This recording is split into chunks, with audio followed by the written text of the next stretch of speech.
Okay. Good evening, everyone. Welcome to all the seniors and my respected colleagues to our second webinar of the Casebox program organized by the IPS Subcommittee, the Young Psychiatrist Subcommittee.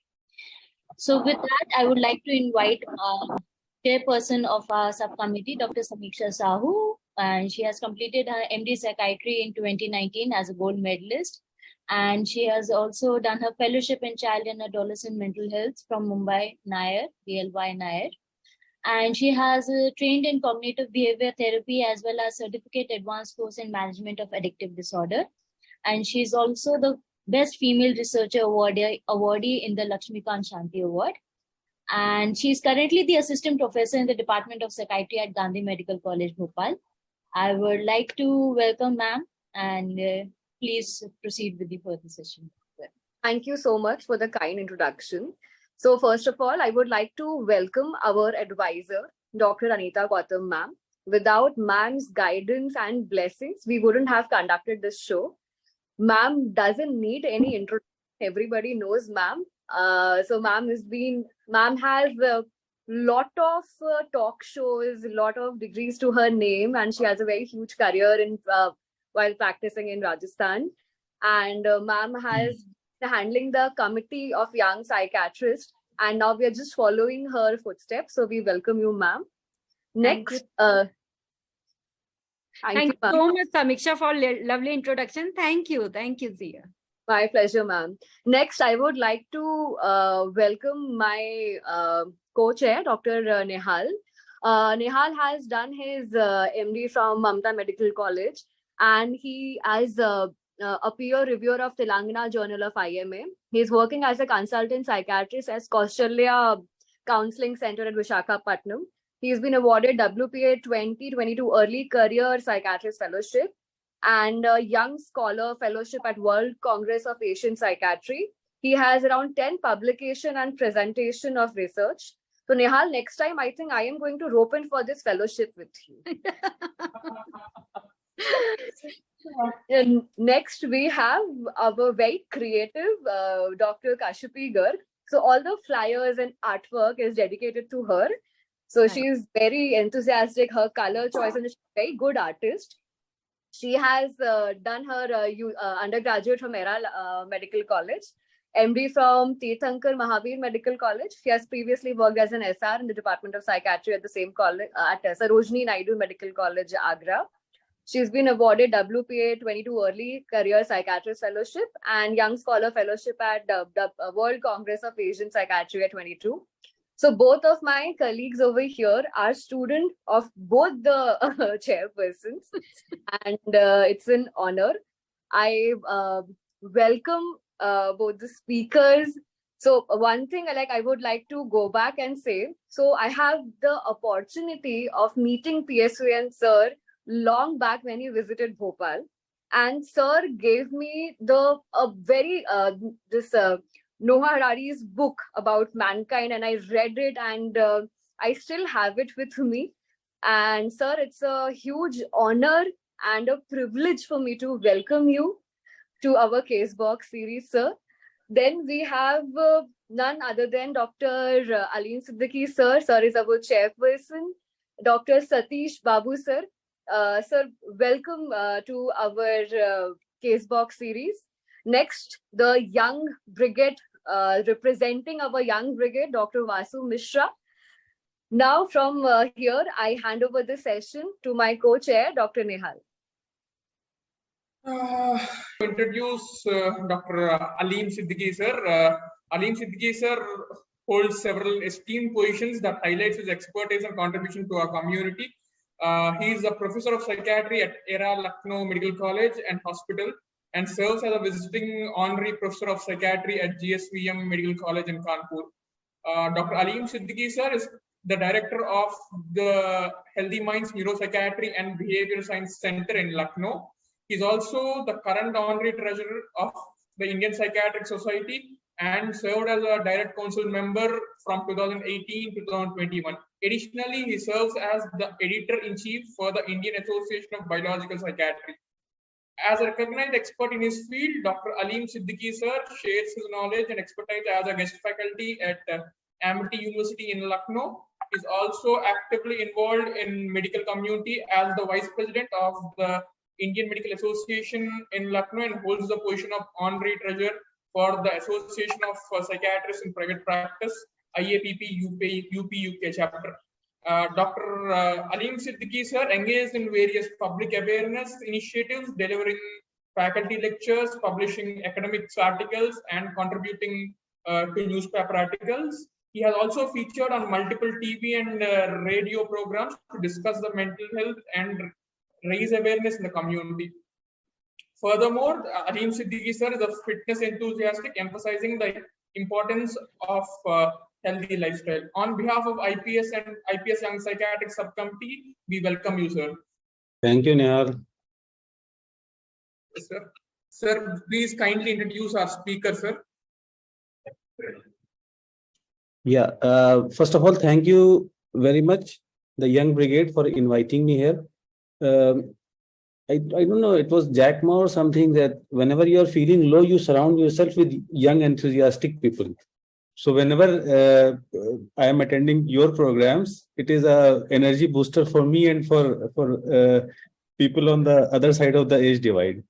So thank you so much for organizing this program, conceptualizing it, and managing to get participants. That means you are actually working from the heart, you are working in some direction, and ably being guided by Dr. Anita, Dr. Prasanjit, my good friends.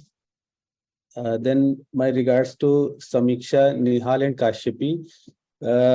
Special regards to Dr. PSVN Sharma sir, who has been the teacher of my generation. We actually used to pray that whenever he used to come to take exams in CIP, so there were long queues of prayers. What will happen in the results? So PSVN sir, we hold you in very, very high regard. My co-chair Sateesh Babu from Telangana. Sir, good evening. Good evening, so sir. My duty to introduce Vasu Mishra.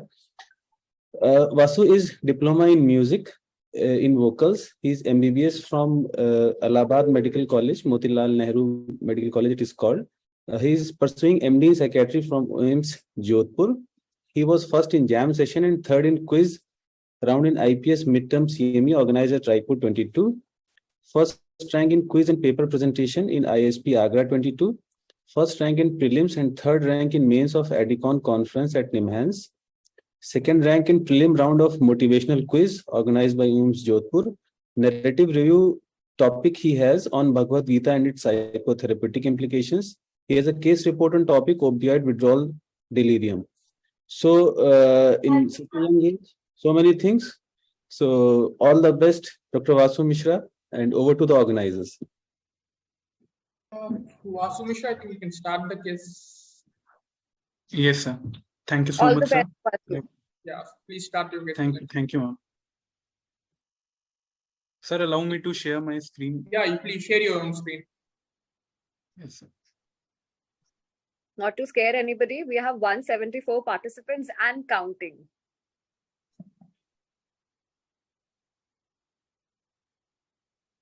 So is it visible? Yes, it is visible. Okay. Full screen.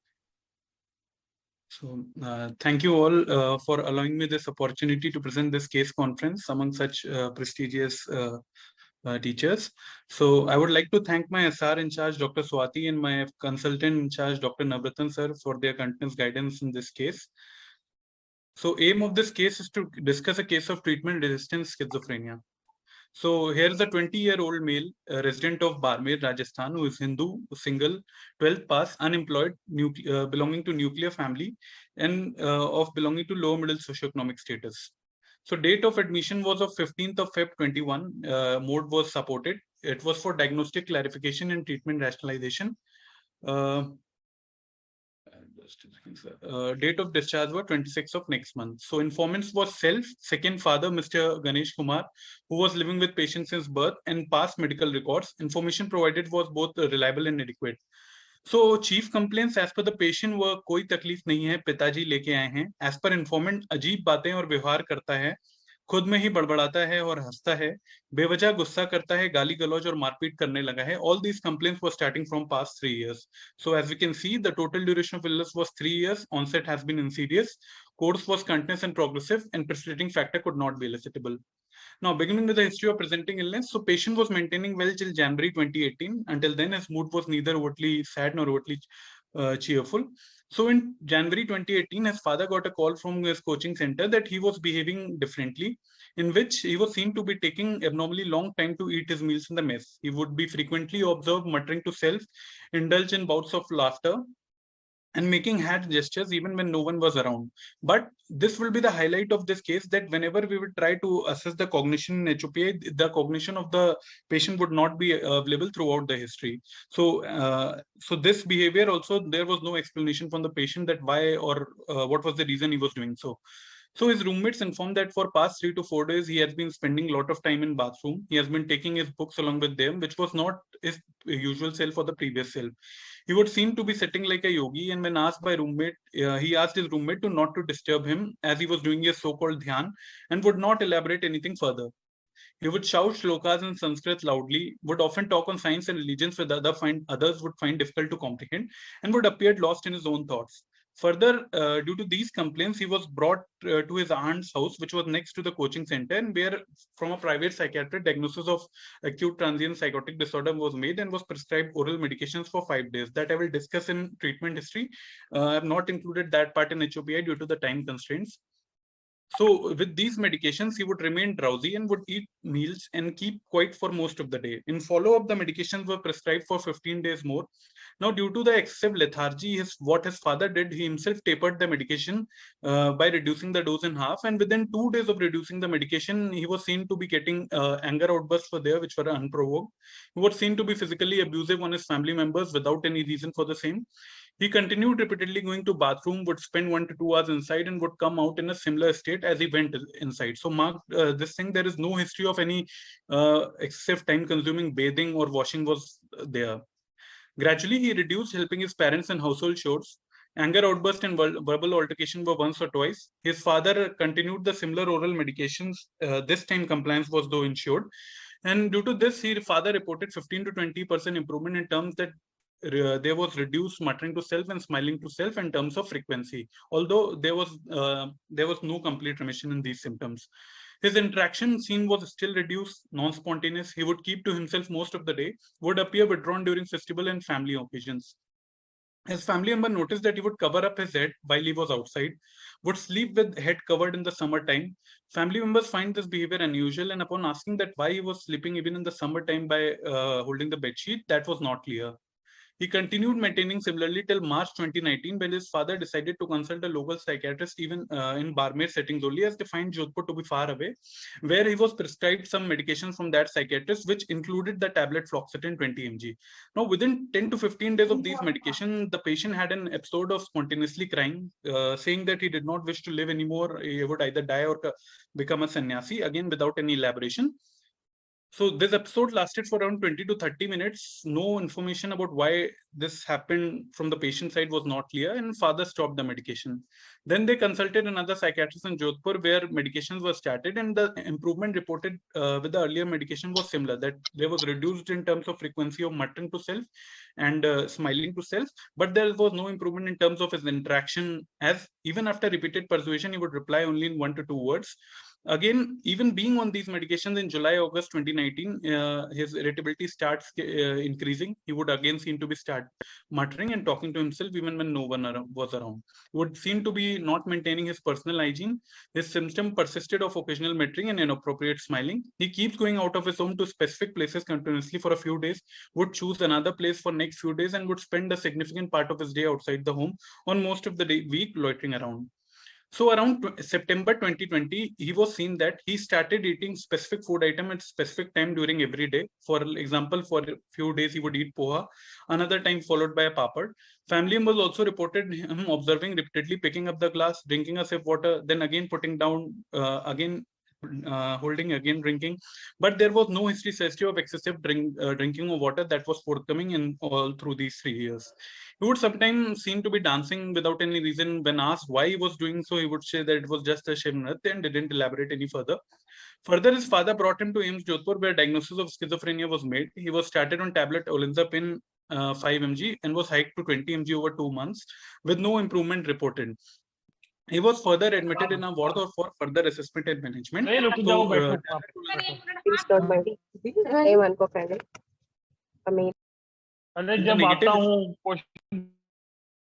No history of thoughts coming or leaving patient or being heard aloud against his will. No history of maintaining odd or bizarre posture for long duration. No history of any persistent, pervasive low mood that was forthcoming. No history of head injury, anti-bleed or seizure, and no history of any substance use was there. No past history of any medical or surgical illness in the patient. So this was the treatment history that I would summarize. So it started with haloperidol, gradually moving on to olanzapine. So we also tried olanzapine as a prospective trial as per the TRIPS guideline that one trial should be there. Although we can see olanzapine was tried up to 25 mg. Further, amisulpride was tried up to 500 mg for significant duration, around 5 to 6 months. And there was a history of some injectable being provided, but that was not written in the records. So that I kept query. So we can see there was a prior adequate trial of tablet haloperidol, tablet olanzapine, and tablet amisulpride, but there was no significant improvement reported, and improvement being less than 20%. So family history, patient is in middle order. His elder son was adopted by the elder's father, brother, and youngest son was 12 years old.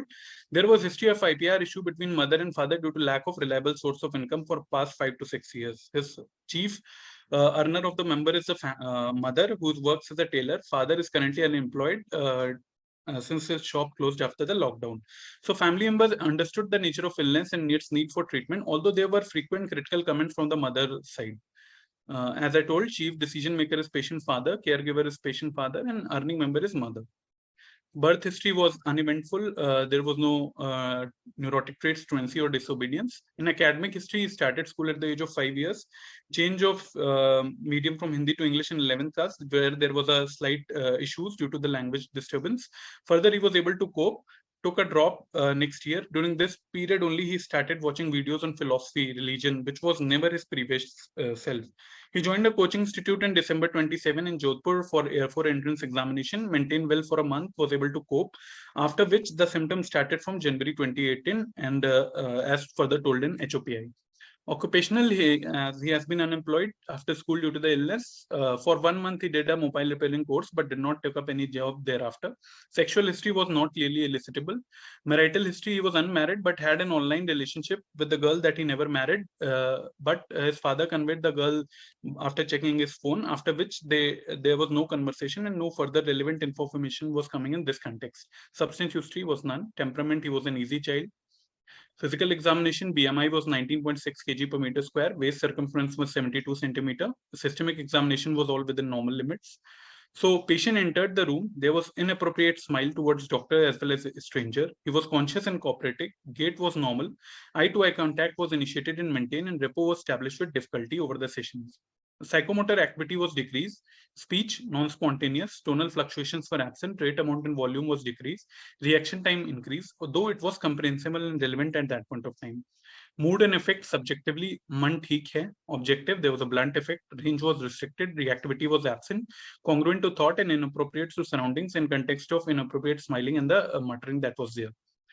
Thought, no abnormality that I could find in stream of thought and form. Thought sample, hello Mr. K, kaise ho?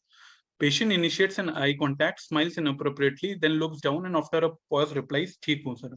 Doctor, ये बताओ अभी कौन सा त्योहार आने वाला है? Patient, again after a pause, जहां तक मुझे पता है होली आने वाली है. Doctor, हाँ ओके, आप बताओ होली के बारे में कुछ, आपको क्या क्या पता है?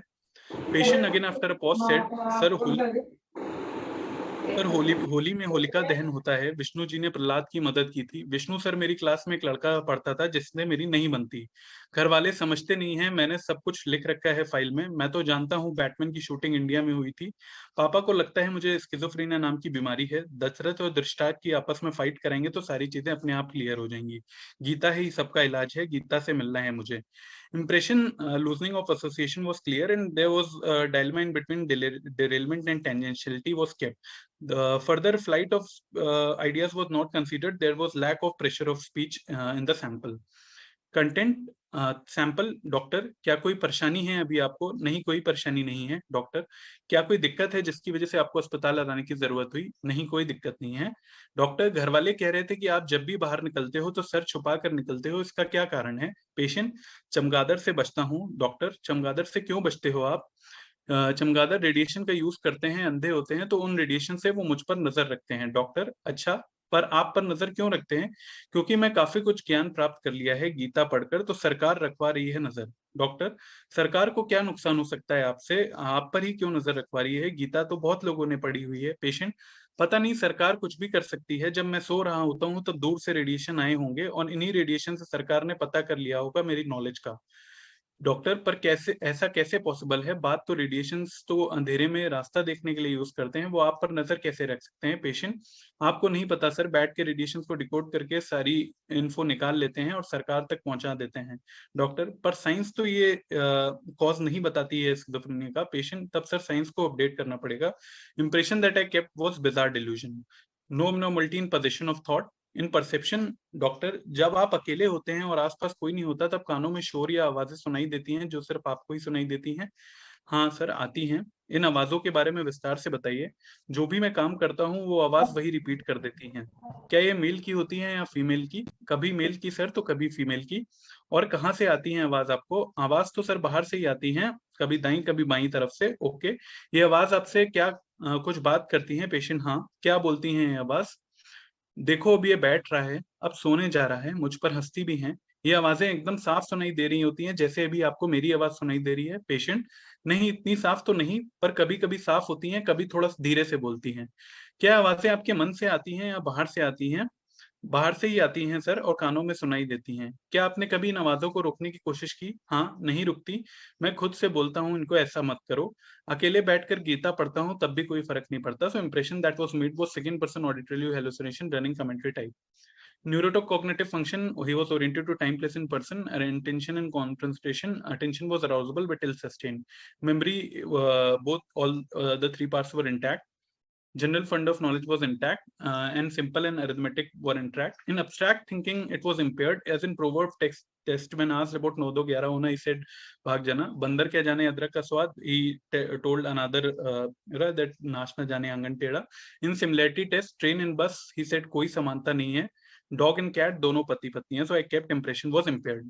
Judgment, social judgment was he does not greet back, smiles inappropriately throughout. So social judgment was kept and impaired. In personal judgment, यहाँ से ठीक होकर जाने के बाद आप क्या करोगे? पेशेंट, फिल्म प्रोड्यूसर बनूंगा, मुंबई जाऊंगा, कुछ स्क्रिप्ट ऑलरेडी लिख चुका हूँ. Impression, personal judgement was impaired. Insight, doctor, क्या आपको कोई बीमारी है? पेशेंट, नहीं सर, जैसा कि मैंने बताया पिताजी लेके आए हैं, मुझे कोई परेशानी नहीं है, मैं एकदम ठीक हूँ. डॉक्टर, पर ये जो आवाजें आती हैं या फिर आपके घर वालों ने जो लक्षण बताए हैं, ये क्या किसी बीमारी का हिस्सा हो सकते हैं? पेशेंट आफ्टर अ पॉज, नहीं सर, कोई तकलीफ नहीं है. Impression kept was grade 1 absent inside.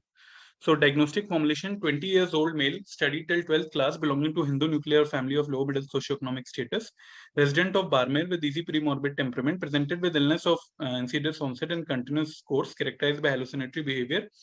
For past 3 years, associated with anger outbursts, paucity of speech, social withdrawal, loss of interest, and poor social functioning. On general physical examination, BMI was 19.6 kg per meter square. MSC, there was staring gaze, inappropriate smile. Eye-to-eye contact was initiated and maintained.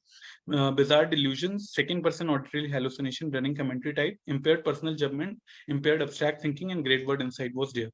So diagnosis kept was 6A20.0 as per ICD-11, schizophrenia, first episode, currently symptomatic. Now moving on to the course and management in ward. So the primary goals were to establish therapeutic alliance, do the routine investigation, explore further on the history and diagnosis, rationalize the pharmacotherapy considering there was no significant improvement in the past. Further on the non-pharmacological aspect, I would like to psychoeducate, supportive sessions of the members, and further try with some behavioral intervention. So investigations, we could find that only vitamin D was less. So final diagnosis, we added hypovitaminous D here. So this was the course in progress. In the first week, we started with psychoeducation. We applied positive and negative syndrome scale. We found out to be 93, 30 in context of positive, 35 in negative, and 28 in the general psychopathology scale. Concerning there was no improvement with the past 3 antipsychotics with the adequate trial for the adequate time period. We started with, and also after insurance of compliance, we started with tablet clozapine. We continued with tablet olanzapine 20 mg/h. Further, we'll cross taper with it. In this first week, the issue was increased sedation on the BD dosing of clozapine and decreased interaction was continued. So second week, again, psychoeducation was continued. We increased the dose of clozapine to 150, but there was increase in pulse rate. So in the next week, we added a tablet metoprolol. Muttering of self and inappropriate smiling was reduced. Activity shielding was decreased, and panicis decreased to around 84. So tablet clozapine was up to 125 with 25 in the morning and 100 in the night due to the sedation part. But there was difficulty found that he was having difficulty in engaging in the activity scheduling and difficulty in opening up to the therapist. In the third week, we began with the token economy with favorable and desired tasks that in the ward settings we noticed, and we progressed with it. Muttering was altogether absent in this week. Panicis decreased to 80. Clozapine was hiked up to 175 mg, and metoprolol 25 mg BD was added due to the tachycardia that was reported. Issues at this point of time were the hypersalivation that was happening at the night time, for which we advised the non-pharmacological management, that is in the next week. Panicis decreased to be 78. Clozapine was increased to 225 with proper CBC that was done every 4th day. Tablet olanzapine was continued. In this week, positive symptoms frequency was markedly reduced and negative symptoms predominated. And there was still difficulty even after doing token economy in the daily activities part. So in the 5th and the last week, pulse rate remained around 90 to 100. Olanzapine was cross-tapered at 250 mg dose of clozapine and stopped in a span of week. And again, the issues were the persistent negative symptom. So treatment advised at discharge was tablet clozapine 300 mg, metoprolol 25 mg BD, vitamin D for the hypovitaminosis part. The advice were to supervise medication, to continue token economy, to do weekly CBC report up to 18 weeks, thereafter once in 2 weeks. Panicis, the time of discharge was 75, 22 plus 32 plus 22 on the general psychopathology scale. So in the follow-ups, we hiked the dose of clozapine considering the improvement. We went up to 450. Till around 350, there was occasional muttering to self, but the frequency was markedly reduced. CBC was done regularly along with monitoring, and tablet metoprolol 25 mg BD was continued. So what we did, as there was not much improvement that was noticed further, so we added tablet amisulpride 50 mg, and that we increased to 100 mg. With that, patient reported around 40% subjective improvement, that sometimes interaction was increased in context with the previous time when he was having illness. And our further plan was also to build up tablet amisulpride only. Okay. Thank you, sir. Thank you.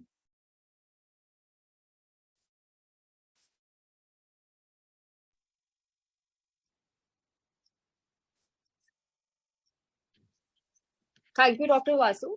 That was a very beautifully presented case. Now I will request Dr. Nihal to please introduce our second chairperson. All the questions which we have will be taken up at the end.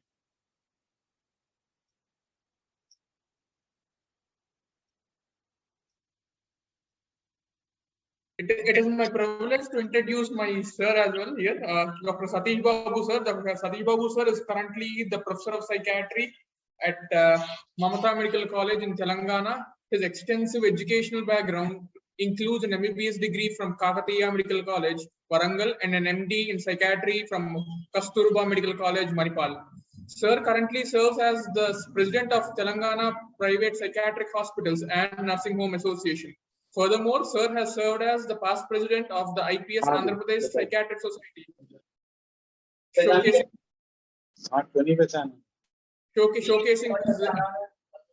showcasing his experience and expertise in the field. Satish sir, commitment to mental health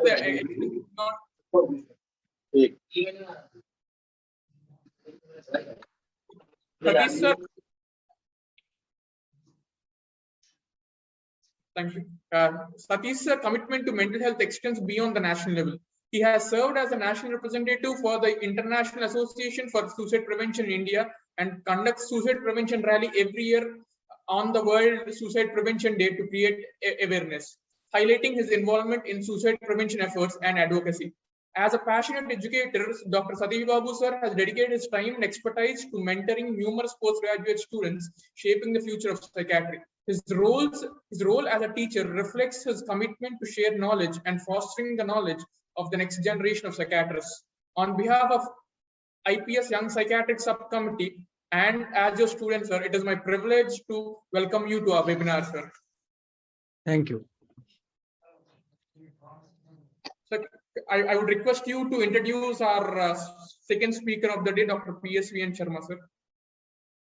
Thank you, Nihal, for your good words. Dr. PSVN Sharma, sir, I think he doesn't need any introduction. He's a very popular man, particularly among the these postgraduate lectures and all those things.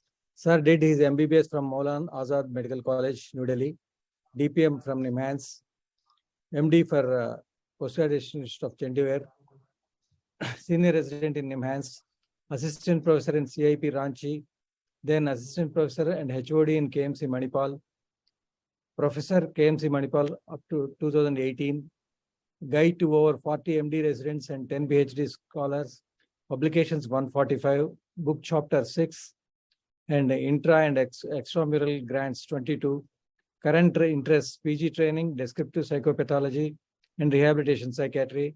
And I am very happy and proud to say that I am the student of Dr. PSVN Sharma, sir. And I say all the participants are very lucky today because you are going to hear lecture on psychopathology from our sir. And I welcome you, sir. I think I feel it's my privilege to welcome you for this thing. Thank you very much, sir.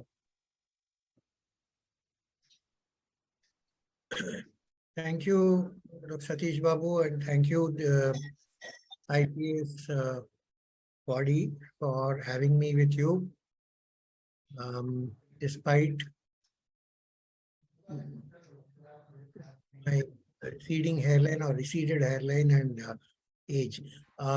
May I try to share my presentation?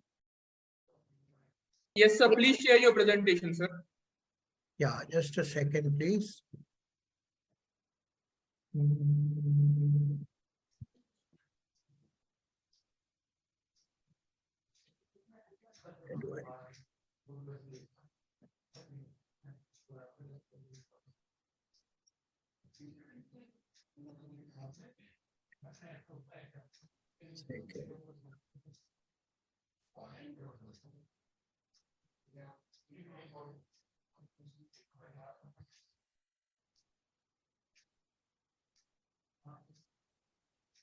So we have more than 255 participants with us.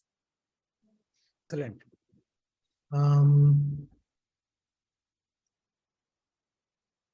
Is it happening? No. No, sir. Now? Yes, sir. Yes, sir, it's happening. Okay. Yeah. Thank you very much for having me here with you. Thank you, Dr. Vasu, for a very nice and crisp presentation, a very detailed presentation. There was a little bit of confusion in my mind initially as to whether it's a case discussion, whether it is a psychopathology discussion, or whether it's a treatment of resistant schizophrenia discussion. So finally, I ended up doing a little bit of all three. I hope you guys don't mind that, but I promise to try to stick to the time. Yeah, so very briefly, we have here what Dr. Vasu has suggested. Is 20-year-old male, 12th educated, unemployed. According to the presentation, continuous progressive illness of 3 years, age of onset around 17, insidious onset according to the presentation, no precipitating factors, and then those behavioral changes. Now, the point to remember here is that the person was taken to a doctor within 2 to 3 weeks, and he was diagnosed with ATPD. This is something we should remember when we are talking about onset of the illness. it's also necessary to remember that inquiry during a later interview may yield details of past psychopathology. It's not that we look at only the current psychopathology. So sometimes, of course, it might be difficult, but sometimes patients do talk about what they had experienced earlier on. The other significant thing I felt in the history that is presented is that there was, according to Dr. Vasu, a preoccupation with religion, philosophy, etc. in a drop year. I'm not sure what the significance of that could be. One could discuss that as, could it have been probably a prodrome to this illness? Now, this is my poor way of representing the initial course. What you see here is that from an acute onset, I would say acute or subacute onset, not insidious, there is a partial to complete remission. I say partial because he went on to do some diploma or some such course, but we don't know how much of his lethargy, etc., was because of medications. So, according to the history again, from November 2018 to July 2019, there was gradual improvement and that so-called partial remission. And then from July 2019, worsening, there was suicidal thoughts, so very obsessional behavior, hallucinatory behavior, disorganization, and so on. And then we come to the presence of the admission. And subsequently, of course, it is clear that he had positive symptoms, disorganization symptoms, and they are declined. Probably negative and cognitive symptoms may have persisted according to the history that's been presented. So this is, in my mind, without having seen the patient, this is the sort of course that I'm looking at till the end of whatever treatment has been given at the treating center. And there is some sort of a residual problems continuing. Now, what we do is that, I'll come to that later. So it's important to look at onset and course. I would say that he had probably an acute or subacute onset. He had one partial remission and subsequent worsening, and by and large static course with impairment prominently in interpersonal and occupational functioning and less so in personal functioning. The significance of increasing religious preoccupations in the drop year again bothers me. I have a suggestion here that the report of activity of an average day will be useful. Then the level of personal, interpersonal, and occupational functioning at admission and at highest level of functioning can be noted. And also an inquiry on ability to sustain attention, planning, performing complex tasks at home, and behavioral manifestations of negative symptoms may also be highlighted in a person like this. This is the sort of thing that we use. Actually, we took this from the NIMH mood disorder, mood tracking, and mood life charting. But we have converted into schizophrenia or psychotic psychotic disorder way. And you can sort of chart several things. You can chart positive symptoms, negative symptoms, so on and so forth. And visually, it gives you a pretty good impression of, it's very simple. It is just mild, moderate, severe. So one can try to do something like this to get a decent picture of what's been happening, especially in people who have had an illness for 3, 4 or more years. Now, coming to the mental states examination, I wonder whether the absent tonal fluctuation meant the absence of prosody. With mood and affect and being congruent to thought, that question of congruence is usually used typically with reference to delusions and typically with mood disorders. So we should be careful in using that terminology.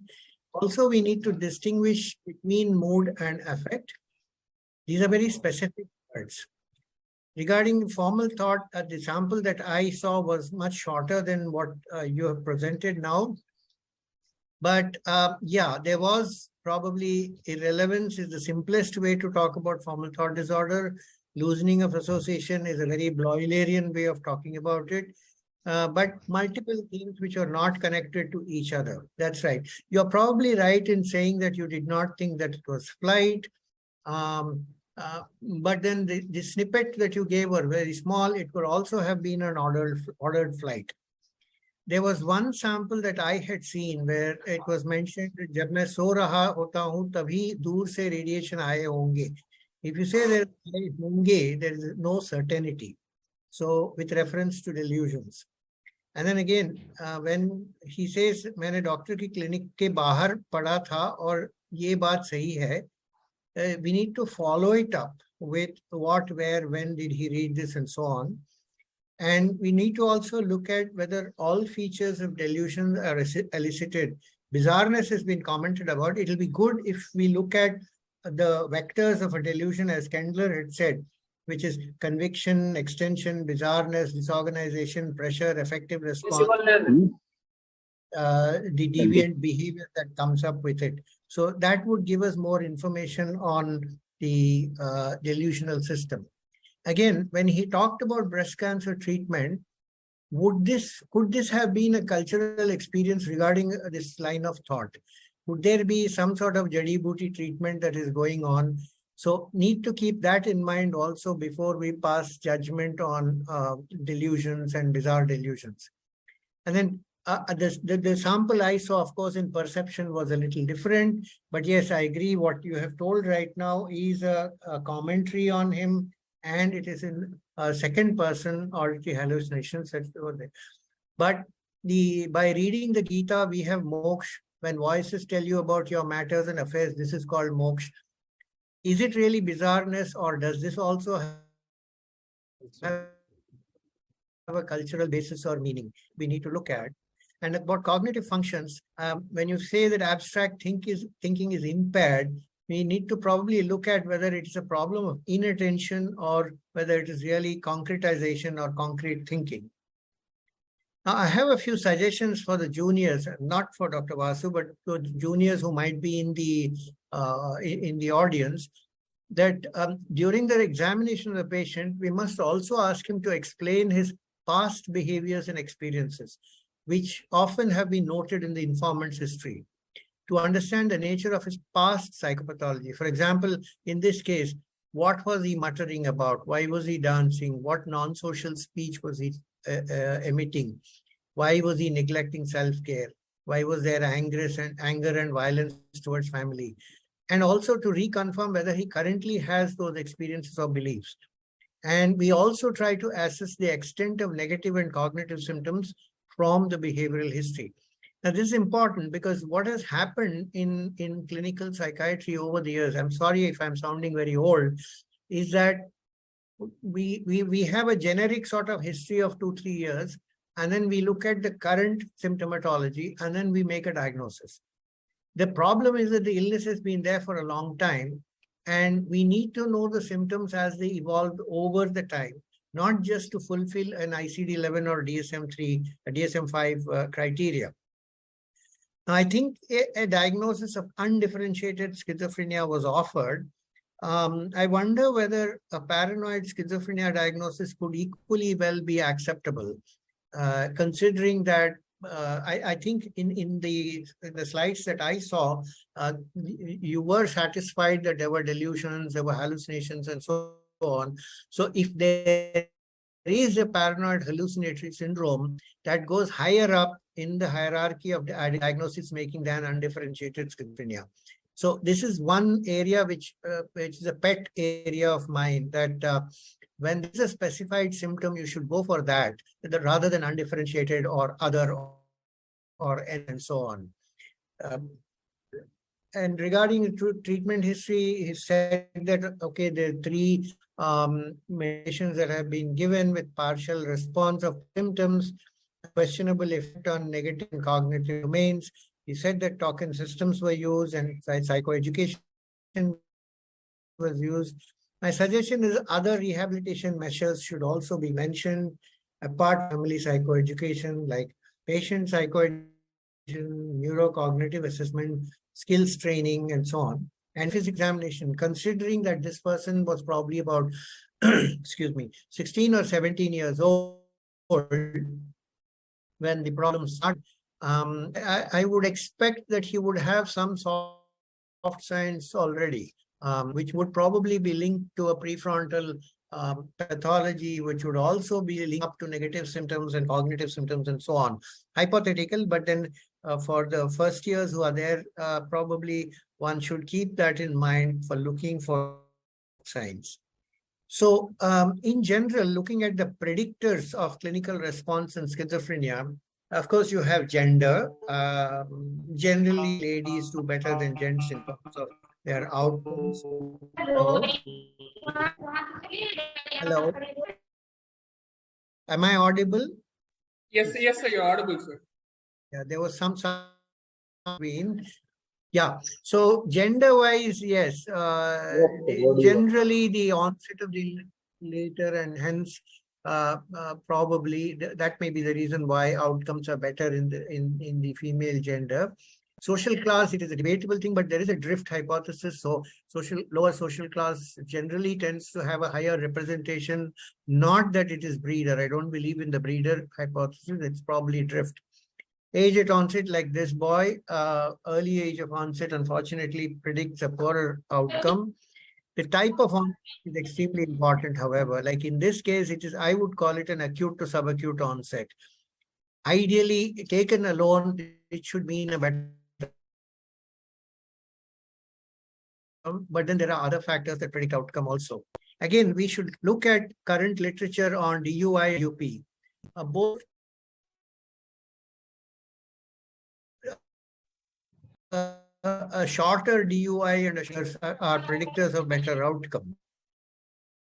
The presence of a significant precipitating factor traditionally has been associated with better outcomes. Initial phenomenology, florid initial phenomenology with depression, anxiety, and so on, generally tends to have better outcome. Whereas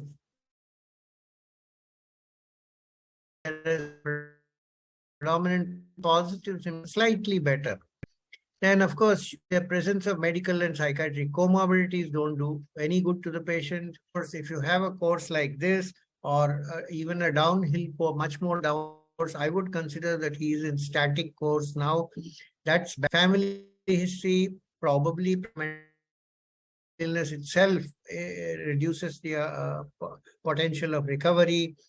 The single most of all these factors which sort of predicts outcomes is because it's an umbrella factor. When you look at factor analysis, there are multiple smaller factors that come under family supports which aid recovery. So family supports is something that's very, then of course there are things like childhood history, levels of academic achievement in the past, comorbid adjustment, and finally, of course, current psychopathology. Like if you have somebody with a paranoid hallucinatory syndrome, probably the outcomes are better than if you have somebody who is predominantly catatonic or thought disordered and hemiphrenic sort of presentation. It would also be necessary for the youngsters that you can, to plan treatment, you can look at the treatment of schizophrenia in phases. When they come to you, they probably come to you usually in an outpatient department. So what you do is you evaluate the illness, you look at the severity, you do assessment of suicidality, like this boy in the hostility and so on. You look at medical and other comorbidities, and then you decide that this requires an inpatient or outpatient care. You initiate initial treatment and watch for adverse effects. And this is the time when you actually do very good family psychoeducation. That's extremely important.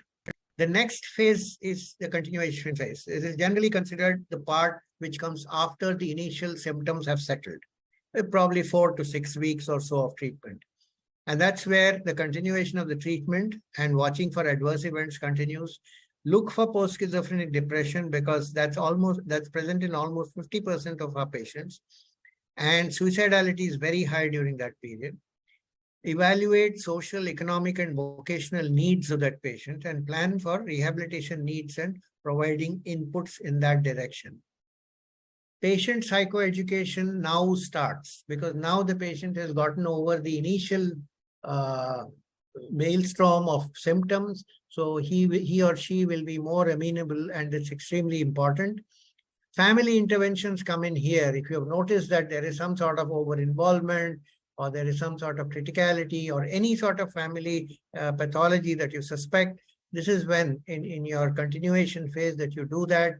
And then you take the patient and see on the basis of his rehabilitation needs, you prescribe as a social skills training, neurocognitive retraining, occupational therapy, and so on.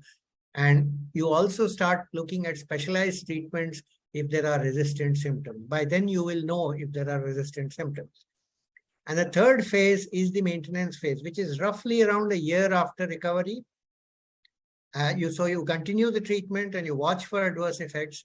You maintain periodic contact and watch for relapse. You facilitate a full re-entry into the community, but remember that you continue psychoeducation. The psychoeducation actually, although most of the studies look at very time-limited, session-limited paradigms, they have to be an ongoing process. Now, coming to the question of descriptive psychopathology, which I realized that I was also supposed to be talking about. What is really descriptive psychopathology? And descriptive psychopathology actually is something that came up with the work of Husserl and subsequently Jaspers.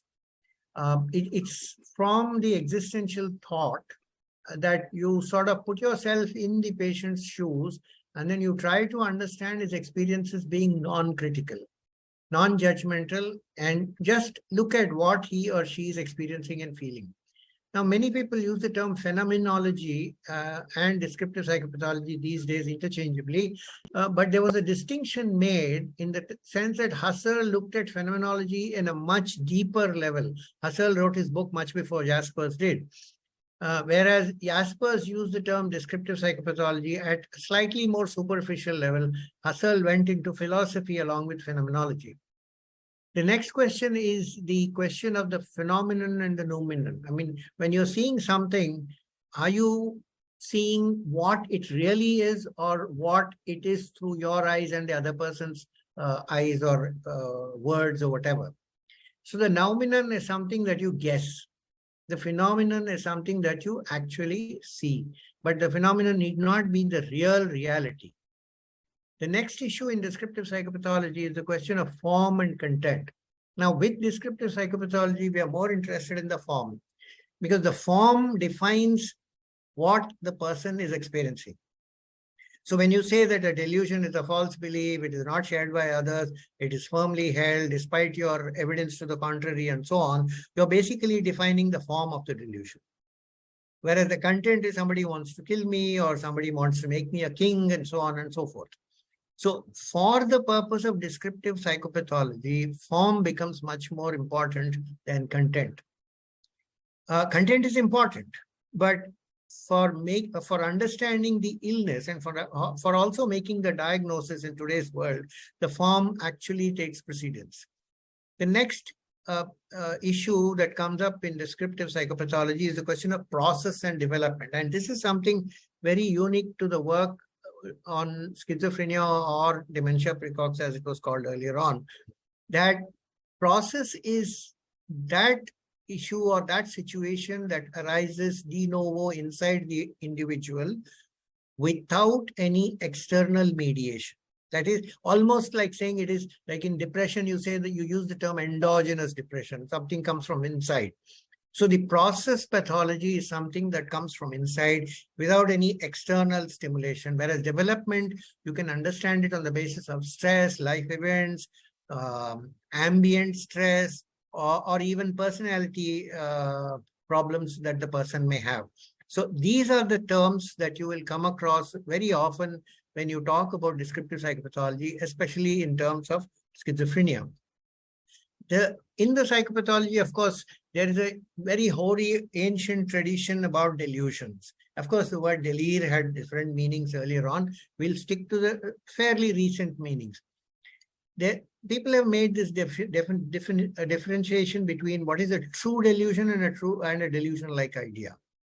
Now, and that also means primary versus secondary.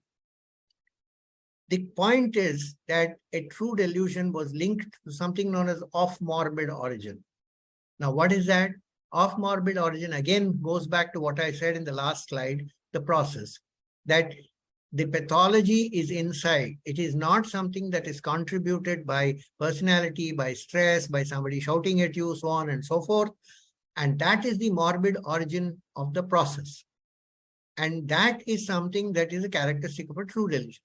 One of the simplest definitions of a delusion, or a true delusion, which Grulé made, which I like very much, is the making of a relationship where none is warranted. If you remember what you read in Frank Fish about the delusional percept, you will understand this, that there you have this two-memberedness.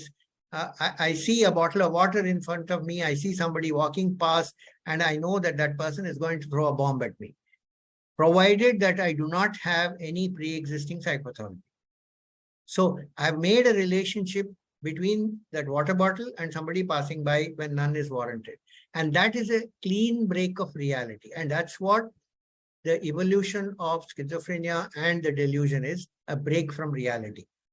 So many people earlier on actually put very much emphasis on the delusion, the true delusion in the diagnosis making of schizophrenia. So there are people who have argued that the delusions are not really thoughts. You know, like people like, for example, Berrios, and I will give you a reference to that, has argued that normal thinking follows Bayesian logic. So when I have a particular belief and you provide me evidence to the contrary, I absorb that evidence and change my belief. That follows Bayesian logic. Okay. In delusions, it doesn't apply. If I feel X is going to kill me and you provide me some logic that X is not going to kill me, I'm not going to accept that. In that sense, because thoughts require Bayesian logic, delusions are not thoughts. Okay. Epistemologically, if you look at it, they are not justified beliefs, because like Bayesian logic, beliefs need to be justified. You can't have beliefs without justification. If there is no justification, they're just opinions. So from an epistemological perspective also, you see that there seems to be a debate about the construct of delusions, that they're not the way thoughts, like I want to go and have an ice cream is a thought. X is going to kill me now is, according to this sort of logic, not a thought in that sense of the term. Anyhow, there's constraints of time, so I will not go into that. But today's concept of a delusion is far less restrictive than this, and hence phenomenologically less exact in symbolizing schizophrenia. Whereas earlier workers who looked at delusions from this perspective were diagnosing schizophrenia on the basis of presence of a true delusion. And Fish writes about primary delusions, delusional mode, and delusional percept, and so on, which are all part of that group of true delusions. This is a reference which will be useful for the residents. It's an excellent work by Klaus Conrad, and he is the person who, talked about the evolution of the delusion and how this signifies a schizophrenic break. So you have the tremor phase where there's a delusional mood-like state, and the epiphany that, now I know, aha, sort of experience. Then the anastrophe where there are several abnormal things happening at the same time in my mind. Apocalypse, when everything falls in apart. And then finally, of course, residual phase, when, sort of burnt out residual state of the illness. Another important reference I would like you to look at when you have time is Doherty's article, how Conrad is not the only person who talks about the evolution of delusions and the evolution of the schizophrenic psychosis. There are other points of view, and Doherty gives the whole lot of them. It's a wonderful article. Although it's a little old, I would suggest that you guys have a look at it.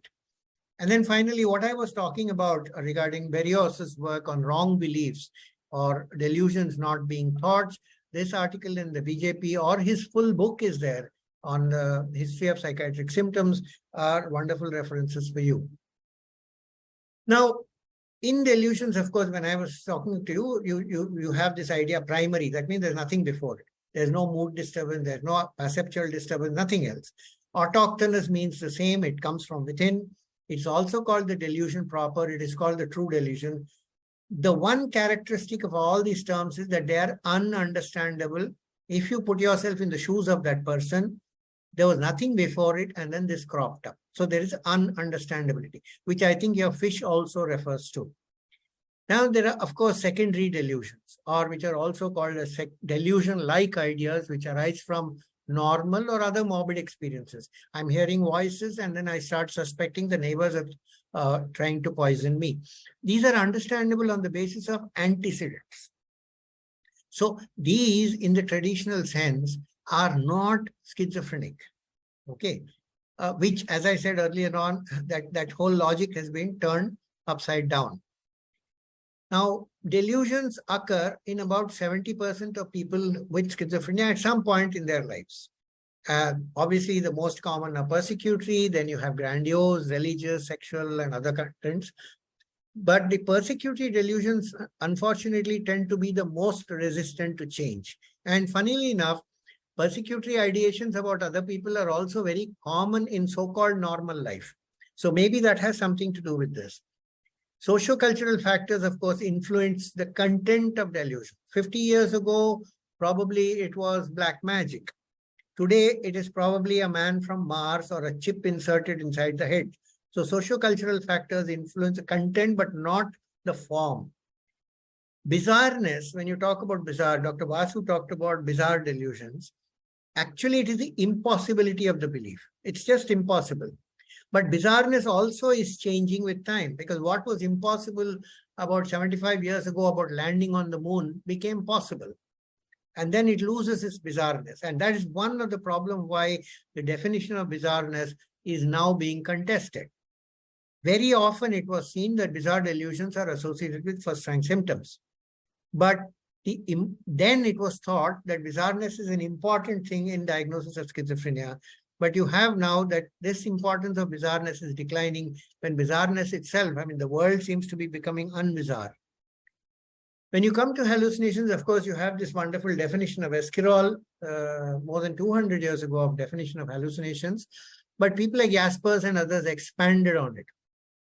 Again, you have true hallucinations or hallucinations proper, that are experiences perceived through the sense organs and are accepted as real perceptions, but which occur in the absence of sensory stimuli. This is what Sedman said.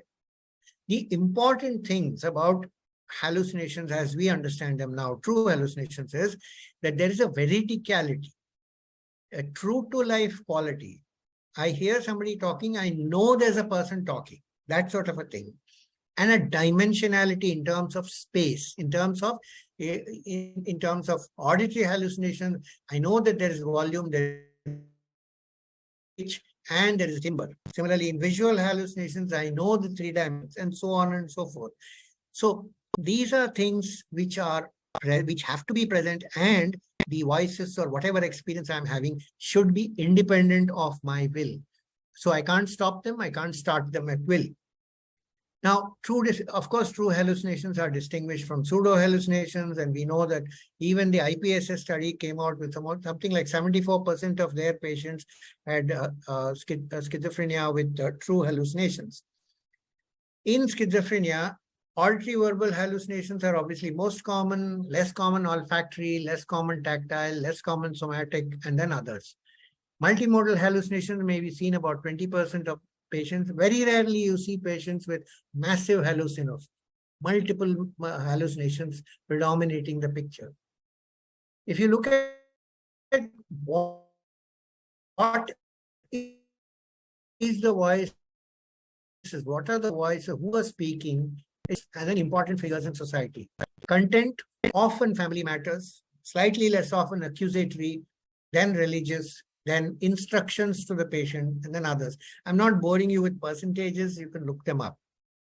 What you should remember, what all of us should remember, is that typically schizophrenic hallucinations are continuous in nature.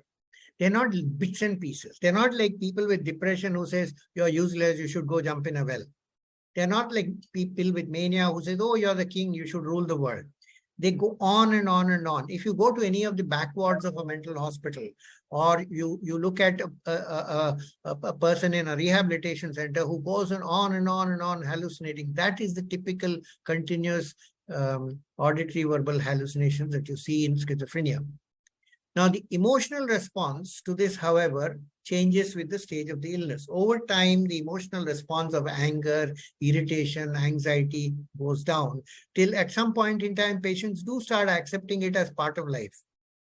Passivity experiences are associated often with somatic hallucinations, and synesthetic hallucinations are rarer than other hallucinations, but they do present themselves with some sort of deformities and alterations in the body or in the organ systems, which can be confused with dysmorphophobia.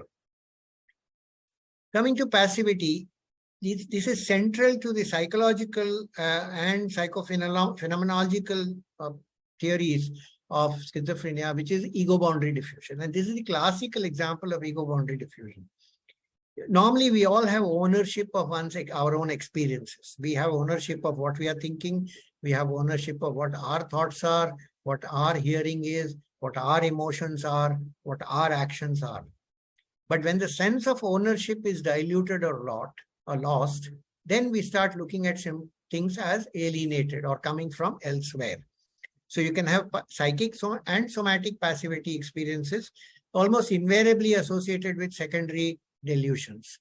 Now, many people and junior residents come up and say that I have found thought insertion, thought withdrawal, and so on. Remember that experiencing a thought as not your own is extremely, extremely uncomfortable and bizarre. It's really difficult to understand. So it's the same for the patient also. So there will always be a secondary delusion, and you have to pick on that and then go back.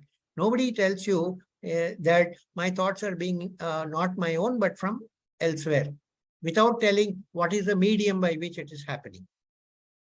So now this whole point of passivity has now been reduced thanks to the PSE9 and subsequently under delusions of control, which has been good and bad in many ways. Somatic passivity is a little different because it is reducible to a melange of perceptual sensations, but is felt, sorry for the spelling mistake, felt as an experience by itself. Okay, so you break it down, you can see that there are tactile, there are vibration, there are kinesthetic and so on experiences. But what the patient experiences is an experience by itself, that there is ray that is piercing my skull and going down my spine in a blue color, and which is turning my stomach round and round and squeezing my heart. And this is being done by somebody sitting on the moon. So that's the sort of experience that the patient has. Now you can, of course, you must have already known this. Otherwise, for the juniors and newcomers, this is a wonderful article that you must possess. Coming to formal thought disorder, remember that Broiler is a person who talked about disturbance in association being the fundamental defect in schizophrenia. Many people did not agree with him. They do not agree with him even now. But remember that formal disturbance in thinking resulting in unconnection or loose connections between thoughts and ideas. So you can have irrelevance, incoherence, loosening. They all refer to the same thing at different levels of severity. Your books will give you different mechanisms by different authors of thought regarding thought disorder. They'll talk about asyndesis, which is a lack of causal links between successive thoughts. The patient that Dr. Vasu presented had probably asyndesis. Metonyms, they have imprecise approximations. Okay, so they want to say something, they say something which is imprecise. Okay, I am hungry, there is less glucose in me. Interpretation of themes, so there's an admixture of what the person is personally thinking and what the external reality is demanding of him. And of course, over-inclusion or conceptual boundary is not being maintained, which is typically seen in your tests of over-inclusion. So the renaming of FTD occurred as a disorder of thought, language, and communication, where the mechanisms were not focused on, but disorders were operationalized by Nancy Andreasen and subsequently others.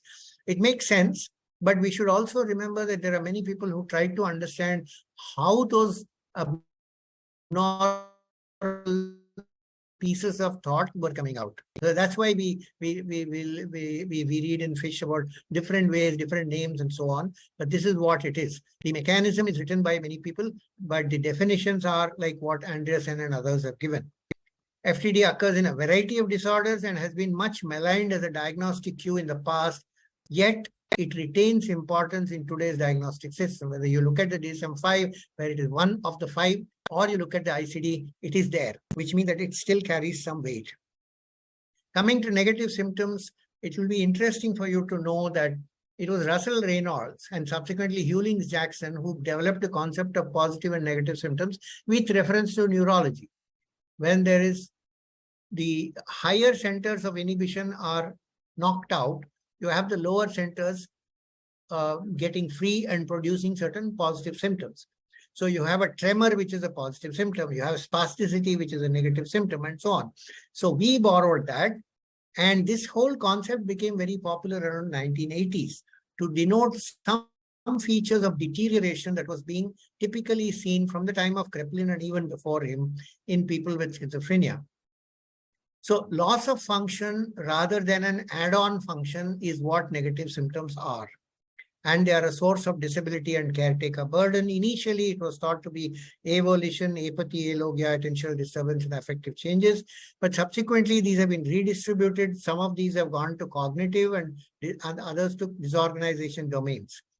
So the psychopathology of negative symptoms is elicited more from behavior than by interview. There are some parts that you can elicit by interview. This is an interesting article by John Cutting that you can probably look at, which talks about the psychological deterioration that you see in schizophrenia according to various authors, and then you can link it up with Nancy Andreasen's work and other work that talk about negative symptoms. Again, negative symptoms in schizophrenia, this is a review which came up in Neuropsychiatric Disease and Treatment, which is worth reading, very recent in 2020.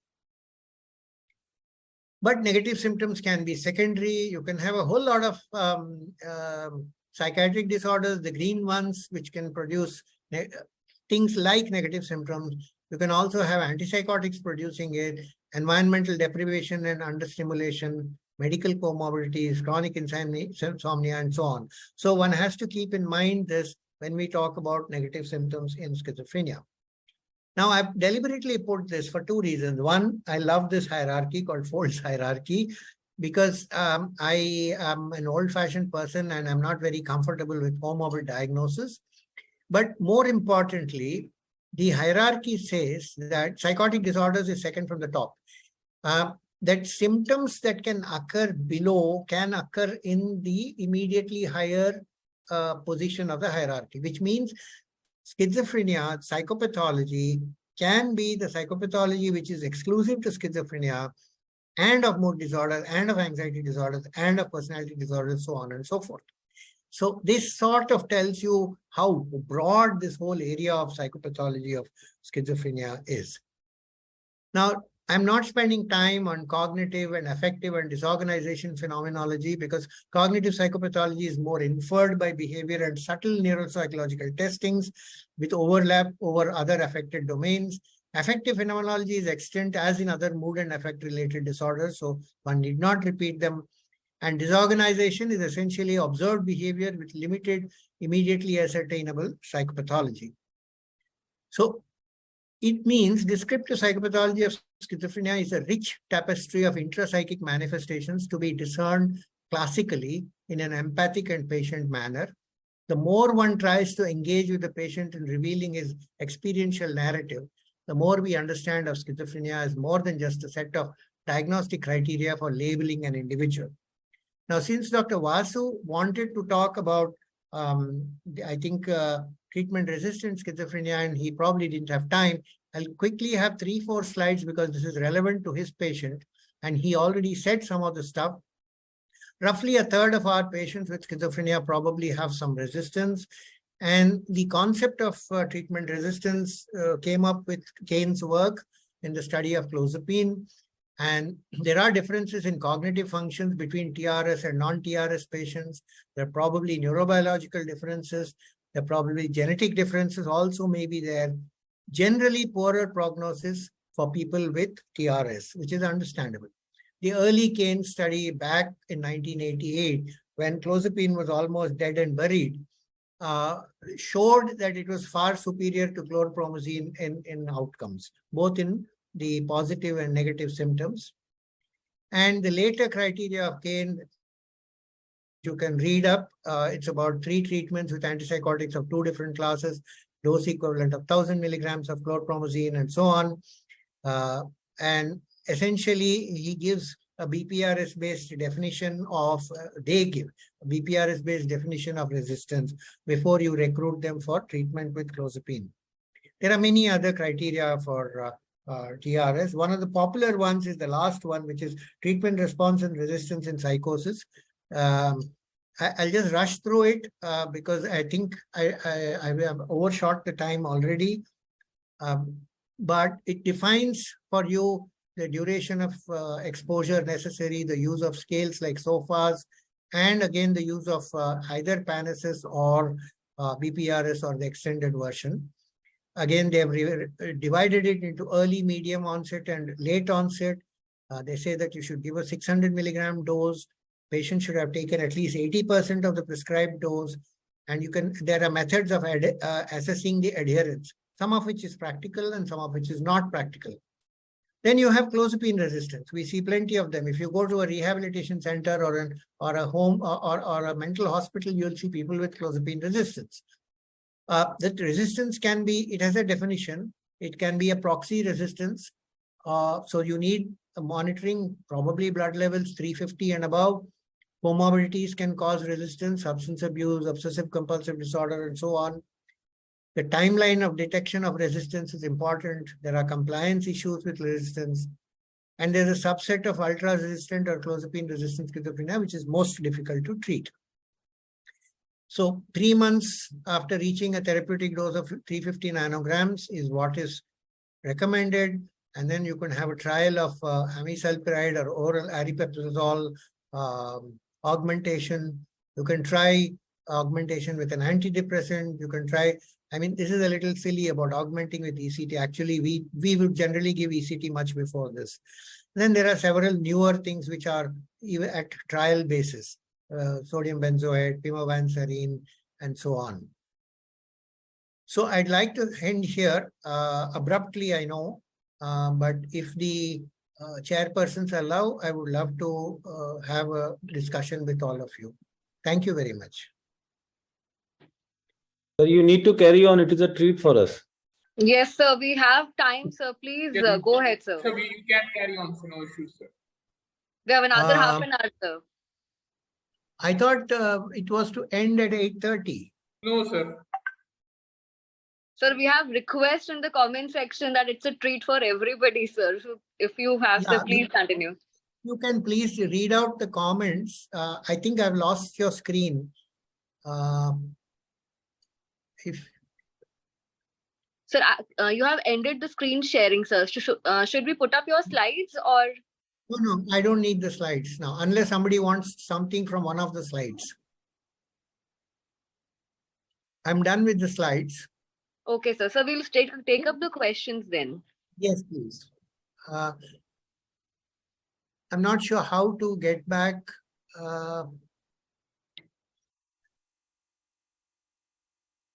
Yeah, okay, fine. I can see you now.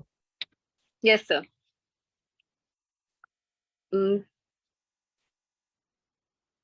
Dr. Kashyapi will take up the questions. Yeah. Hi, good evening, sir. Excellent presentation, sir, and thank you, sir. And definitely we want more and more, sir. So regarding the comments, we have few comments regarding one person wants to ask few things about the resolution of psychosis, the terminology regarding encapsulation, double bookkeeping, fragmentation, and resolution. He says there are no articles available on this, so he wants to discuss regarding these. Regarding resolution. No, there is stuff available. This is not resolution of psychosis itself. I think when you talk about double bookkeeping, you're talking about the delusion. What happens to the delusion over time? Okay. You can, of course, have a delusion disappearing. I mean, that's one thing. You can have the other thing, which is the delusion remains. The other thing that can happen is what is known as double bookkeeping, where you live in two realities. So I have a delusion against you that you want to persecute me, but I am working in your office, so I continue to live and interact with you, but I have this belief in my mind all the time. That's double bookkeeping. With due apologies to businessmen, during Deepavali time, they have two books, right? One is for the IT department and one is not for the IT department. That is double bookkeeping. Okay. Then you can have also encapsulation. I mean, all of you would know about encapsulation of an abscess. Sometimes there's an abscess. You don't drain it. It doesn't become big. It doesn't become systemic, and then it encapsulates. But when you poke it, it reinvigorates itself. Similarly, there are people that you will see who have this delusion in their mind, but then they continue to live and do stuff and so on. But when you start inquiring about them, and then they start acting on those delusions. And that's one of the reasons why we tell you that, okay, once you have established that this person has this persecutory delusion and you're satisfied with the criteria and so on, you don't have to every day ask him about who is persecuting you, who is going to harm you, who is going to do this or that to you. Because with the help of your therapeutic environment and your medicines, you want at least the delusion to encapsulate, if not disappear. The other side of what happens to delusions, of course, is systematization. Okay. And this is something that is more common actually in the old paranoia, which is today's delusional disorder, than it is with schizophrenia, except in some people with paranoid schizophrenia, where if you take the central belief as true, then everything else that the person perceives becomes true. So if I have somebody sitting here and I believe that this person is going to kill me, and that it fulfills all criteria of a delusion, right?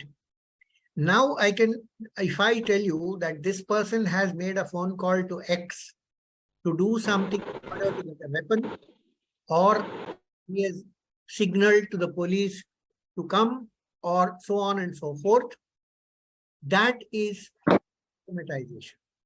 Now, in the process of systematization, what happens is that even there, you have situations where new roles are created for people. So there is somebody else in this room, and not only this person, I create a role for that person, saying that person is going to bring the gun to this person to shoot me. Okay. Or I can create persons to fit into new roles. Oh, I know somebody who will come. I know there is one X. Don't ask me the name. There is somebody. He will come and he will give the gun. So in systematization in paranoia, or sometimes in very, very well-preserved paranoid schizophrenia, you see this sort of a evolution. The whole thing is that the central thing, if you believe that this person is going to kill me, then everything else that he or she talks about will make sense to you. So these are the sort of things that can happen in the resolution of delusions. But in our current day conceptualization of schizophrenia, that is not enough, because we have included hallucinations and so on and so forth, and given them predominance in terms of recovery, rightly so, because negative symptom, positive symptoms and stuff like that. So, but this is the classical thing of systematization. So you have resolution, you have persistence, you have a sense of encapsulation, you have double bookkeeping or living in two realities, and you have this sort of systematization. We have one question for Dr. Vasu. It is like, could it be a schizoaffective disorder, as the prior doctors have prescribed a mood stabilizer and there was hyper-religiosity during his middle years, the drop years? Yeah, Dr. Vasu, there are, I think, two ways of looking at this. Okay. In psychiatry, treatment response should not be taken as a diagnostic instrument. You know very well that the medicines that you give response or non-response to a wide variety of people with a wide variety of problems. A small dose of an antipsychotic like flupentixol might reduce anxiety. A slightly large dose might reduce manic symptoms. it may also reduce schizophrenic symptoms, right? So treatment response should not be the guide. Second point, I am a little skeptical about the efficacy of sodium valproate in mood disorders, simply because there is not enough evidence to suggest, except in acute mania, that they are effective. The efficacy of valproate in preventing episodes, leave alone depression, mania, or mixed affective states, is very, very limited. The third thing is that, as I deliberately showed you that folds hierarchy, that it's not that that's gospel truth. That's one view of things. But you can possibly have a person who has very prominent persecutory ideation, who has hallucinations telling him that you are the king, and other people are trying to do some harm to you. They are trying to kill you because you are the king, and you need to go and kill them. Right? Now, you see that this is grandiosity. But then I may also be having other persecutory ideas, other bizarre delusions, as you have said, and so on. So the whole point of schizoaffective disorder is it has a very great history from the time of Casanin.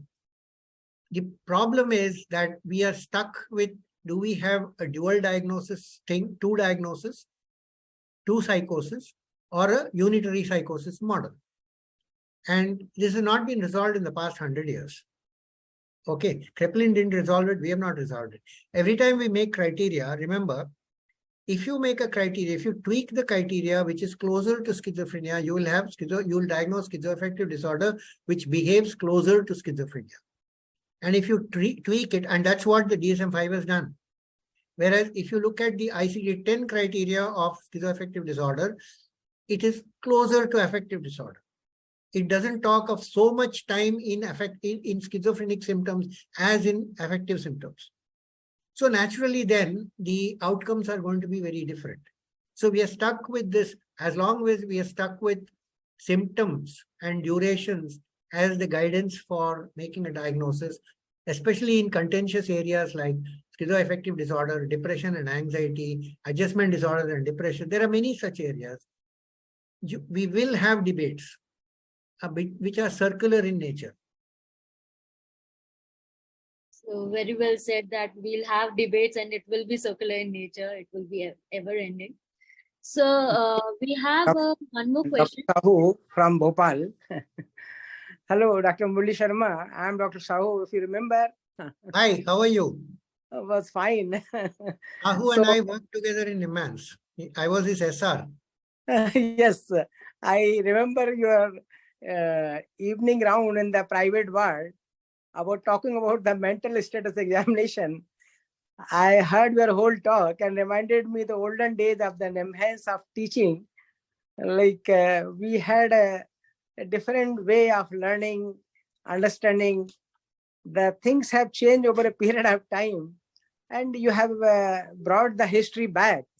And it was a very wonderful, very lovely talk and so much good explanation. It brought me back to the 84. Thank you. Time.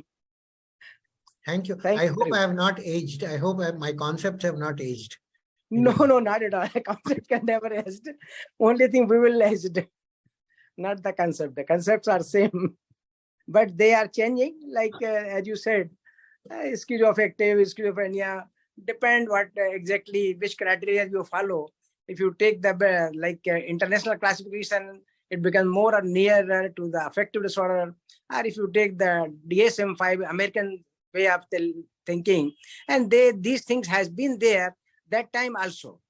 Like Americans more often used to diagnose patients as a schizophrenia, and Britishers more often used to diagnose them as a affective psychosis. The UK, I think you're referring to the Kendall and Cooper cooperative study from London and New York.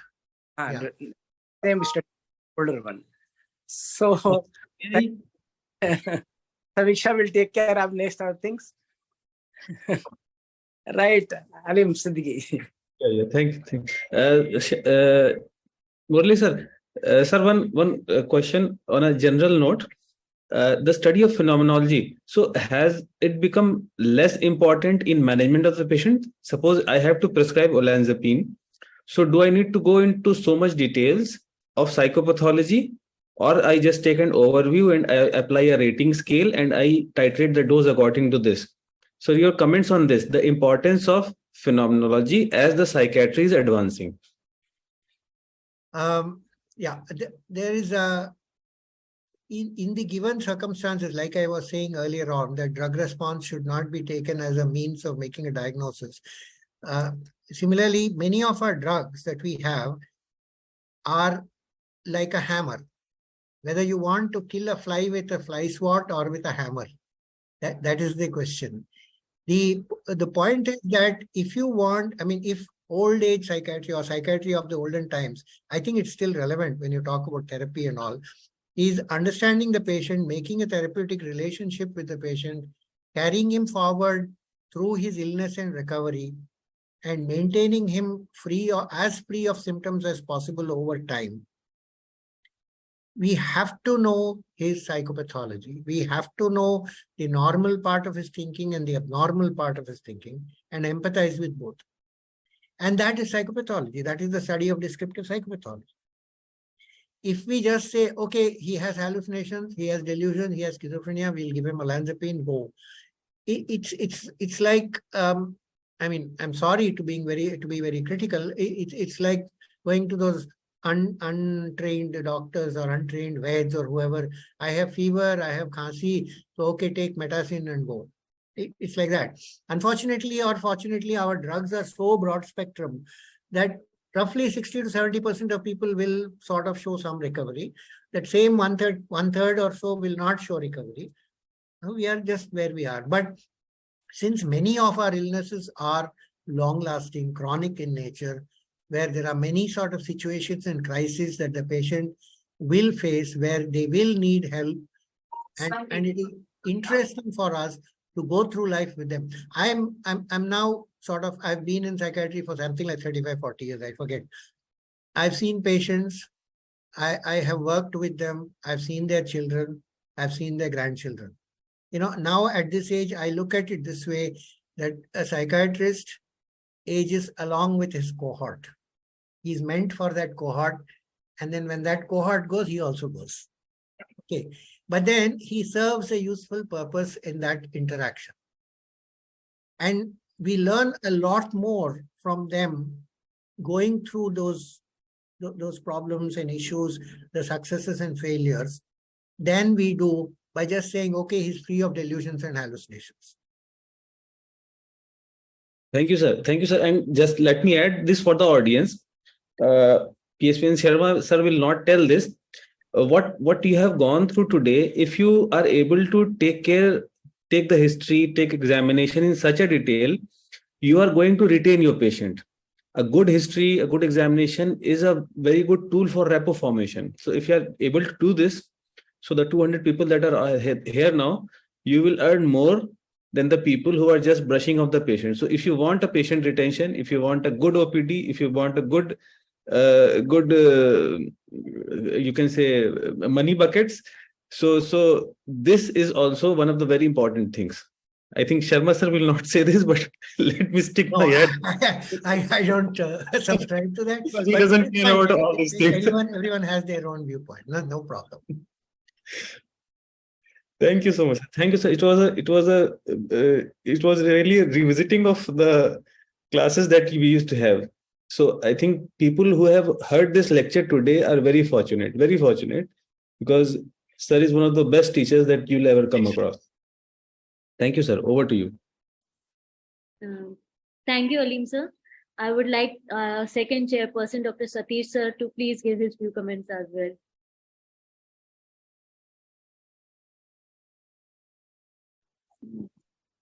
I have to unmute you. Sir, unmute, sir.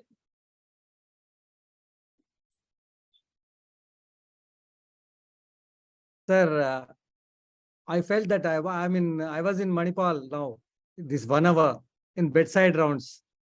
It was a very good hearing, sir.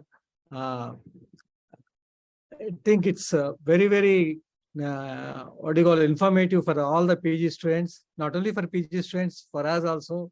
And it is an excellent lecture, sir. And Sir, I have a doubt in this case. These modified ECTs were not tried at all. May you know the reason? Because all the drugs tried and clozapine they tried. In spite of that, at least for positive symptoms, initially they could have tried ECTs. I don't know. I mean, maybe Dr. Vasu will say Dr. that. Vasu, I'm asking. Probably, yeah. Dr. Vasu, do you have anything to say about that? Yes, sir. Sir, as we have done 2 trials prior to the admission, we did 1 prospective trial of olanzapine, hereby confirming the diagnosis of TRS. As per the TRIP guidelines, that 1 prospective trial would be an optimal criteria for the patient. Now, after trying clozapine, as we were getting response, although not much, and we added amisulpride as an augmentation going through the guidelines, considering that there was no much of sort of aggression and much suicidality was there, so we didn't consider ECTA as of then, sir. This was the main reason that we didn't mean for ECT. So I think there's a little bit of conceptual differences between our practice and the practice of Western psychiatry, especially in terms of ECT. Unfortunately, we are also going in their way slowly, but generally you will find probably somebody like this receiving a course of ECTs. Way back in the 1960s, Dr. Vasu, you can read it up, was a study of May and Tuma, which looked at the major role therapy, electroconvulsive treatment, and antipsychotics and in various combinations. And that was probably the first systematic study which showed that electroconvulsive therapy was useful in schizophrenia, which has been subsequently replicated by various times. The problem is that it's got such a bad name abroad that you see the biases in the research also. And so in practice, so much so that they have, can you imagine that you, even after you qualify in the Board of Neurology and Psychiatry, you have to have separate training for giving ECT? I mean, we sort of roll it into one and say, okay, you've done DPM, you can give ECT. Sometimes you in DMHP, you train the medical officer and say, okay, you can give ECT. So there is a huge difference in perception, which also determines our treatment practices. And that is another area of interest for me, which is the politics of medicine. I won't talk about it now.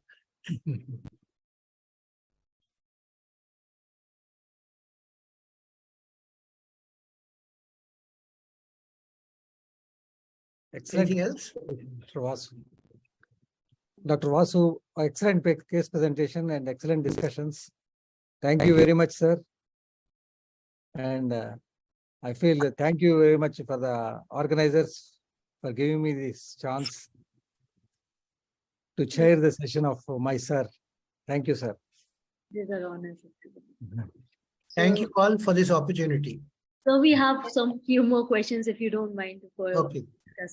Last 2 we'll take and then we'll wrap, sir. So one is like, shall we follow the ICD-10 and make the diagnosis of paranoid schizophrenia, or we go according to the ICD-11 since all the subclasses have been removed? No, I think even by ICD-11, you can call it paranoid schizophrenia. I don't think there should be a problem with that. And regarding how to further manage the residual symptoms persisting in the patient, any augmentation or the role of rehabilitation in such patients? The augmentation, I mean, it's like this. In any treatment, the percentage of success goes down with every. Okay. If clozapine alone, that means you have come down to less than 30% chances of improving with other things. We talk about amisulpride, aripiprazole, all these things, but they're all marginal, and they're all accepting there is a study of amisulpride, which is a controlled study. Otherwise, it is marginal improvement. So at some point, you'll have to say, you have to bell the cat. You have to say that I will not achieve remission with medications. There will be some deficits, both cognitive and non-cognitive, and I have to look at non-pharmacological methods of trying to relieve those symptoms. It takes effort, it takes time. You may need other professionals, but that's all true. But it does improve life, quality of life. If you can do social skills training and this boy becomes a little more talkative, he's able to go to shops, get a job, do some vocational, pre-vocational counseling, get him into some sort of a job, may not be mobile repair, maybe something else. That is itself a gain. Okay. And treatment resistance exists in every field of medicine. It's not just this thing. In fact, resistance exists in every human being. So it's not odd that schizophrenia has treatment resistance. So you need to find ways. And at some point, you have to realize that merely reducing delusions and hallucinations is not the yardstick for improvement of life or quality of life. You have to look at other aspects also. I have seen, there are people with consistent chronic hallucinations who are working in a printing press. We've been able to get him a job there and he's maintaining himself and a child and a wife. And he's learned how to distract himself from those hallucinations. And we learned it the hard way after banging him with many, many medicines. So it is possible. Not in everybody. Some are really, really recalcitrant. You have to say, yes, I can't do anything more. I can just do a holding environment just so that some amount of improvement is maintained. He doesn't have relapses. He doesn't have to be hospitalized. But there are others where other measures, this is where the concept of recovery, which they talk about elsewhere, is coming in. The concept of recovery basically is where the patient is able to understand that this is my illness, this is my deficit. I consider this okay as long as I can go and live and do some work, etc.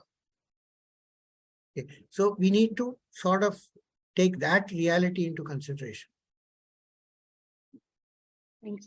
So this is two-part and the last question of the evening. So please explain about the passivity and made phenomena, and if the somatic passivity and delusion of control are same. The youngsters, the young generation are very confused about it. See, this whole problem of delusion of control came with the PSE 9, Present Status Examination 9, which was used in the IPSS study. You all should be knowing the IPSS study. Okay. Because they wanted to club certain symptoms. It is true that these are all control in some sense of the term. But from a descriptive psychopathological sense, they're all different entities. But they all control you. For example, made action, made effect, and made impulse, all of them do something to control you. So they club together and say delusion of control. Okay. Similarly, when you talk about somatic passivity, all these experiences that I have, which I think somebody sitting on Mars is doing to me. Okay. So there again, a question of will comes. So it is convenient to say that it's all delusions of, the delusion of control. But if you want to look at it as what is the experience that this person really has, then you have to go down to the main phenomena that he's experiencing, which might be a made impulse, made act, or whatever. Okay. And remember that nobody will come to you and tell you somebody is putting thoughts in my head, just like that. Nobody will say that I have foreign thoughts in my head. It will always come with a secondary delusion. If you go and tell your boss, your professor, that this patient has told me that somebody has put thoughts in his head, he'll throw you out of this room because it's not possible. It will be somebody harassing me, somebody doing something, monitoring me, using some chip, some red, infrared or something, and then he's putting some thoughts inside my head. Because those thoughts, which do not have the sense of minus, all of us have a sense of I-ness or minus. If I tell all of you to close your eyes and imagine a bowl of ice cream in front of you, when I ask you to open your eyes and I ask you, whose thought was it? What will you say? Will you say it is my thought or your thought? You will say it is your thought, because that has the sense of ownership of that experience. So it is very, very difficult for somebody to imagine that thoughts that I do not own are coming into my head. And so I need to have an explanation for it, which could be somebody persecuting me, somebody using a chip or something, computer, what all stuff like that. So you can read up about it. This Mellor's article that I've shared with you gives you a fair amount of stuff on that. Thank you, sir. for a wonderful experience and wonderful webinar. I would like to now invite my chairperson, Dr. Samiksha Sahu, to please proceed with the evening for the end of the evening. Thank you, Dr. Kashyapi. I would request Dr. Anita ma'am if ma'am has some closing comments. Thank you, Samiksha. Sir, very well informative session. It's like I have learned a lot in today's session. It's a very informative, and definitely all the youngsters will definitely benefited by this session. Many new things to learn, and very well organized, Samiksha, Kashyapi, and Nihal. Thank you so much. Thank you, Sateesh sir and Aleem Siddiqui sir, for giving your time. Thank you so much. And thank you all the audience and who are listening to this series. I'm sure you will learn a lot from today's session. Thank you all. Thank you. Thank you. Thank you for the opportunity. Thank you, sir. So Thank you, to sir. wrap up today's session, just one request I have from everybody who attended. So we had more than 260 plus participation in today's session. Everything which was explained by PSVN sir was beyond wonderful.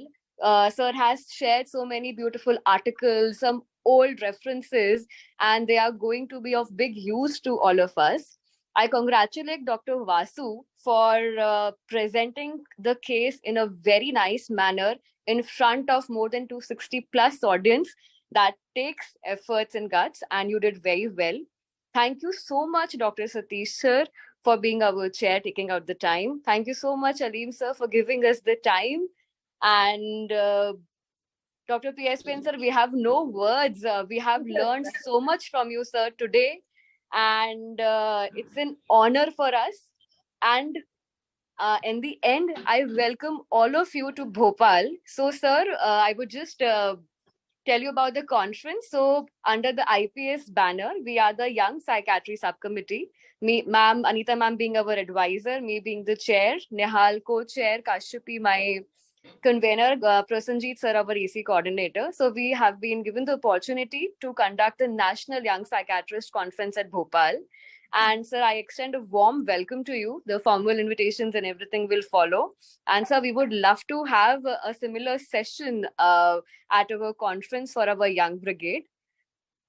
And thank you so much, sir, once again. I thank all the audience. We crossed 280 as well at times, and it was a wonderful session. So we'll call it a night. Thank you and good night. Thank you. Thank you, Dr. Vasu, also. Thank you. Thank you very much, sir. Thank you. For the time. Thank you. Good night. Good night.